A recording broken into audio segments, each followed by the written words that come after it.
সংবাদ সবাইকে স্বাগত জানাচ্ছি। আমি ফিরোজ তোহা। শুরুতেই সংবাদ শিরোনাম জানিয়ে দেব এই মুহূর্তে হাতে পাওয়া সর্বশেষ গুরুত্বপূর্ণ আপডেট। বাংলা সংবাদ শুরুতেই থাকছে ইসকন উপাসনালয়ে ভাঙচুর, ছাত্রলীগের ৩ নেতা গ্রেপ্তার। কিশোরগঞ্জের ভৈরবে ইসকনের উপাসনালয়ে নামহট্ট সঙ্গে হামলা এবং ভাঙচুরের ঘটনায় মামলা হয়েছে। সন্ধ্যায় প্রণয় কর্মকার নামে উপাসনালয়ের এক ভক্ত বাদী হয়ে অজ্ঞাত আসামিদের বিরুদ্ধে মামলাটি দায়ের করেন। মামলার পর শুক্রবার রাতেই সন্দেহভাজন হিসেবে ছাত্রলীগের স্থানীয় ৩ নেতাকে গ্রেপ্তার করেছে পুলিশ। এবারে জানাবো জনতার তোপের মুখে গ্রেপ্তার, থানায় নিয়ে ছাড়া পেলেন আলোচিত সমালোচিত সাংবাদিক মুন্নি সাহা। সাংবাদিক মুন্নি সাহাকে মধ্যরাতে পরিবারের জিম্মায় ছেড়ে দিয়েছে পুলিশ।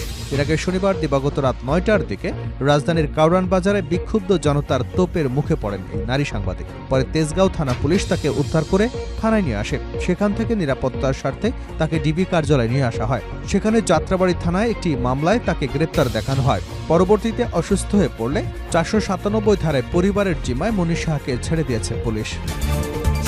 জানাবো রামপুরায় ইডেন কলেজ শিক্ষার্থীর মরদেহ উদ্ধার।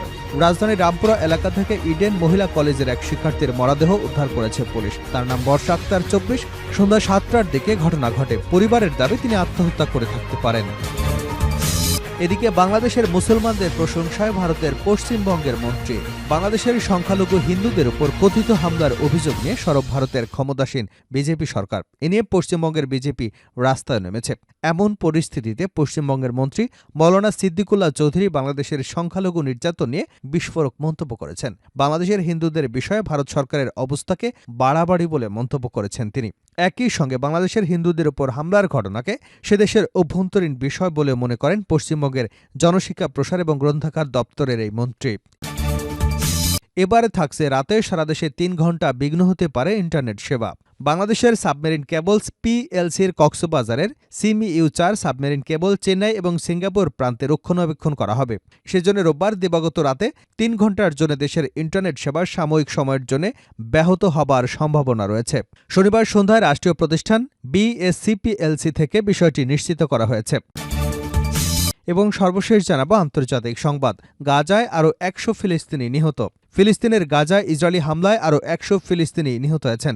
এতে করে উপত্যকাটিতে মোট নিহতের সংখ্যা প্রায় ৪০,৪০০ জনে পৌঁছেছে। গত বছরের অক্টোবর থেকে চলা এই হামলায় আহত হয়েছেন আরও ৪ লক্ষাধিক ফিলিস্তিনি। রোববার এ তথ্য জানিয়েছে সংবাদ মাধ্যম আল জাজিরা। তারা বলছে, উত্তর গাজার জাবালিয়া শরণার্থী শিবিরে ইসরায়েলি বাহিনীর হামলায় কমপক্ষে ৪০ জন ফিলিস্তিনি নিহত হয়েছেন। এর ফলে শনিবার ইসরায়েলের হামলায় নিহতের সংখ্যা কমপক্ষে ১০০ জনে পৌঁছেছে। এতক্ষণ শিরোনাম শুনছিলেন, এবার বিস্তারিত। প্রিয় দর্শক, আপনি যদি এই চ্যানেলে নতুন হয়ে থাকেন, ভিডিওটি দেখতে দেখতে চ্যানেলটি সাবস্ক্রাইব করে আমাদের সঙ্গে থাকুন। আর এই ভিডিও সম্পর্কে আপনি আপনার মূল্যবান মতামতটি কমেন্ট বক্সে জানিয়ে দিন। আর হ্যাঁ প্রিয় দর্শক, জানিয়ে দিন ভিডিওটি কোথা থেকে দেখছেন। ইসকন উপাসনালয় ভাঙচুর, ছাত্রলীগের ৩ নেতা গ্রেপ্তার। কিশোরগঞ্জের ভৈরবে ইসকনের উপাসনালয়ে নামহট্ট সঙ্গে হামলা ভাঙচুরের ঘটনায় মামলা হয়েছে। গত শুক্রবার সন্ধ্যায় প্রণয় কর্মকার নামে উপাসনালয়ে এক ভক্ত বাদী হয়ে অজ্ঞাত আসামিদের বিরুদ্ধে মামলাটি দায়ের করেন। মামলার পর শুক্রবার রাতেই সন্দেহভাজন হিসেবে ছাত্রলীগের স্থানীয় ৩ নেতাকর্মীকে গ্রেপ্তার করেছে পুলিশ। শনিবার তাদের কিশোরগঞ্জ আদালতে চালান দেওয়া হয় বলে জানান ভৈরব থানার ওসি মোহাম্মদ শাহিন। মামলার এজাহারে বলা হয়, রানীবাজার হলুদপট্টিতে শ্রী শ্রী হরে কৃষ্ণ নামহট্ট সংঘ নামে একটি মন্দির আছে। বাদী প্রণয় সংঘের একজন সদস্য। গত বুধবার সকাল ৮:৩০টার দিকে প্রণয় সহ কয়েকজন সদস্য মন্দির পরিচ্ছন্ন করতে যান। সকাল ৯:৩০টার দিকে কাজ শেষে তালা দিয়ে তারা ফিরে আসেন। শুক্রবার বিকাল ৫টার দিকে হামলার কথা শুনে মন্দিরে গিয়ে দেখেন দরজা এবং তালা ভাঙা। ভিতরে গিয়ে দেখতে পান মন্দিরে রক্ষিত ভগবানের ৬টি ছবি, শঙ্খ, আসমন পাত্র, মৃদাঙ্গ, সোফা, চেয়ার টেবিল, ঘড়ি এবং ঠাকুরের সিংহাসন ভাঙচুর করা হয়েছে। সবই মাটিতে পড়ে আছে। মন্দিরের বাক্সে রক্ষিত ঘণ্টা, কাশি, করতাল এবং ঝম্প চুরি করে নিয়ে গেছে। এতে ৪০ লাখ টাকার ক্ষয়ক্ষতির কথা উল্লেখ করা হয়েছে এজাহারে। গতকাল সকালে কিশোরগঞ্জের জেলা প্রশাসক ফৌজিয়া খান এবং পুলিশ সুপার মোহাম্মদ হাসান চৌধুরী ঘটনাস্থল পরিদর্শন করেছেন। এ সময় জেলা প্রশাসক এবং পুলিশ সুপার সাংবাদিকদের বলেন, যারা হামলা ভাঙচুর করেছে সেসব অপরাধীদের সিসিটিভি ফুটেজ দেখে শনাক্ত করে গ্রেপ্তার করা হবে। জনতার তোপের মুখে গ্রেপ্তার, থানায় নিয়ে ছাড়া পেলেন মুন্নি সাহা। সাংবাদিক মুন্নি শাহকে মধ্যরাতে পরিবারের জিম্মায় ছেড়ে দিয়েছে পুলিশ। এর আগে শনিবার দিবাগত রাত ৯টার দিকে রাজধানীর কাউরান বাজারে বিক্ষুব্ধ জনতার তোপের মুখে পড়েন এই নারী সাংবাদিক। পরে তেজগাঁও থানা পুলিশ তাকে উদ্ধার করে থানায় নিয়ে আসে।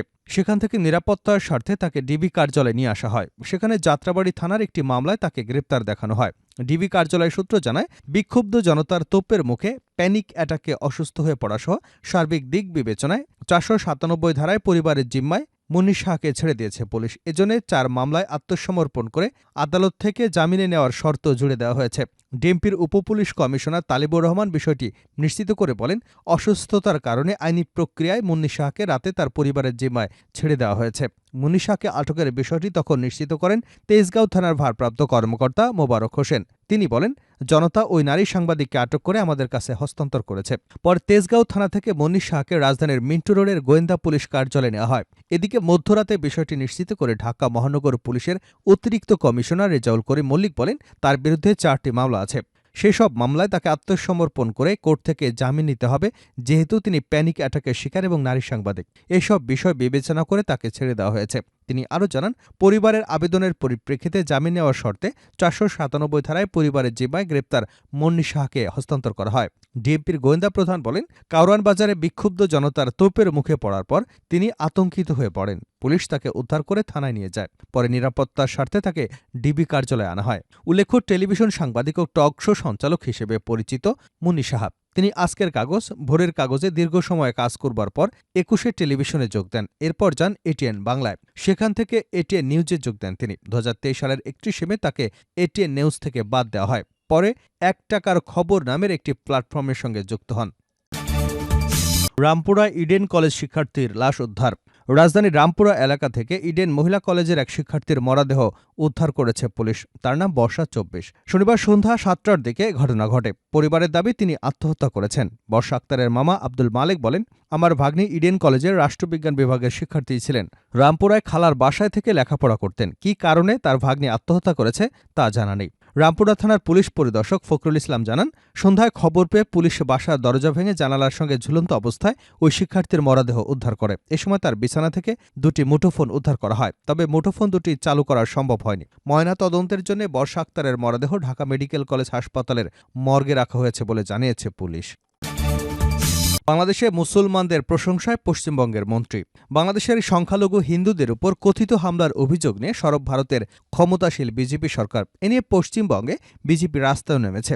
এমন পরিস্থিতিতে পশ্চিমবঙ্গের মন্ত্রী মৌলানা সিদ্দিকুল্লাহ চৌধুরী বাংলাদেশে সংখ্যালঘু নির্যাতন নিয়ে বিস্ফোরক মন্তব্য করেছেন। বাংলাদেশে হিন্দুদের বিষয়ে ভারত সরকারের অবস্থানকে বাড়াবাড়ি বলে মন্তব্য করেছেন তিনি। একই সঙ্গে বাংলাদেশে হিন্দুদের উপর হামলার ঘটনাকে সে দেশের অভ্যন্তরীণ বিষয় বলে মনে করেন পশ্চিমবঙ্গের জনশিক্ষা প্রসার এবং গ্রন্থাগার দপ্তরের এই মন্ত্রী। সিদ্দিকুল্লাহ চৌধুরী বলেন, বাংলাদেশের হিন্দুদের নিয়ে বিজেপি অযথা রাজনীতি করছে। বাংলাদেশের হিন্দুরা বিভিন্ন গুরুত্বপূর্ণ প্রশাসনিক পদে আছে। থানার ওসি, বিচারপতি, পুলিশ সুপার, জেলা প্রশাসক, এগুলো কি তারা দেখেন না? মাদ্রাসার ছাত্ররা মন্দির পাহারা দিয়ে পূজা করবার সুযোগ করে দিচ্ছে, এটাও কি তারা চোখে দেখে না? চিন্ময় দাস প্রসঙ্গে সিদ্দিকুল্লাহ বলেন, সন্ন্যাসী হন বা ইমাম, অপরাধ করলে তিনি অপরাধী। অপরাধী। আমি ৪০ বছর ধরে রাজনীতিতে আছি। আমার বিরুদ্ধে কি কখনো কোনো অপরাধ প্রমাণিত হয়েছে?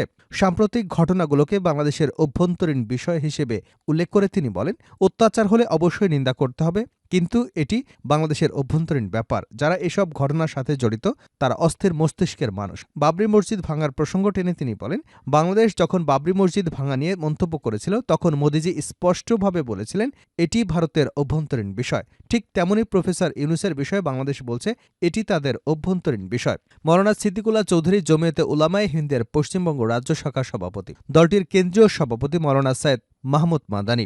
জমিয়তে উলামায়ে হিন্দ ভারতীয় মুসলমানদের সর্ববৃহৎ পুরনো প্ল্যাটফর্ম। ব্রিটিশ বিরোধী আন্দোলন থেকে এই সংগঠনটির জন্ম। উপমহাদেশের স্বাধীনতা সংগ্রামে এ দলটির ব্যাপক অবদান রয়েছে। শেষ করছি আন্তর্জাতিক সংবাদ দিয়ে। গাজায় আরও ১০০ ফিলিস্তিনি নিহত। ফিলিস্তিনের গাজায় ইসরায়েলি হামলায় আরও ১০০ ফিলিস্তিনি নিহত হয়েছেন। এতে করে উপত্যকাটিতে মোট নিহতের সংখ্যা প্রায় ৪৪,৪০০ জনে পৌঁছেছে। গত বছরের অক্টোবর থেকে চলা এই হামলায় আহত হয়েছে আরও লক্ষাধিক ফিলিস্তিনি। আল জাজিরা জানিয়েছে, উত্তর গাজার জাবালিয়া শরণার্থী শিবিরে ইসরায়েলি বাহিনীর হামলায় কমপক্ষে ৪০ জন ফিলিস্তিনি নিহত হয়েছেন। এর ফলে শনিবার ইসরায়েলের হামলায় নিহতের সংখ্যা কমপক্ষে ১০০ জনে পৌঁছেছে। এর আগে গাজায় দক্ষিণাঞ্চলীয় খান ইউনুস ইসরায়েলি বিমান বিমান হামলায় ত্রাণের অপেক্ষায় থাকা অন্তত 12 ফিলিস্তিনি এবং World Central Kitchen save the চিলড্রেনের কর্মীরাও নিহত হয়েছেন। অবরুদ্ধ এই ভূখণ্ডের স্বাস্থ্য মন্ত্রণালয় জানিয়েছে, 1 বছরেরও বেশি সময় ধরে চলা নিরলস এই হামলায় আরও অন্তত 1,05,142 জন ব্যক্তি আহত হয়েছেন। ফিলিস্তিনের স্বাস্থ্য কর্তৃপক্ষ মনে করছে, ইসরায়েলের বর্বর আক্রমণের কারণে গাজায় প্রায় 85% ফিলিস্তিনি বাস্তুচ্যুত হয়েছেন। এছাড়া ইসরায়েলি আগ্রাসনের কারণে প্রায় 20 লাখেরও বেশি বাসিন্দা তাদের বাড়ি ঘর ছাড়তে বাধ্য হয়েছেন। বাড়ি ধ্বংসস্তূপের নিচে এখনও 10,000-এরও বেশি লোক নিখোঁজ রয়েছেন বলে ধারণা করা হচ্ছে।